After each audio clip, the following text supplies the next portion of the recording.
सुन्दरि माधवि चन्द्र सहोदरि हे मम ये मुनिगणवन्दित मोक्षप्रदायिनि मञ्जुलभाषिणि वेदनुते पङ्कजवासिनि देवसुपूजित सद्गुणवर्षिणि शान्तियुते जय जय हे मधुसूदन कामिनि आदिलक्ष्मि जय पालय माम्।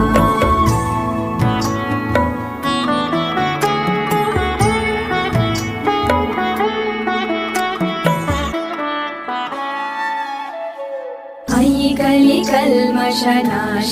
कामिनि वैदिकरूपिणि वेदमये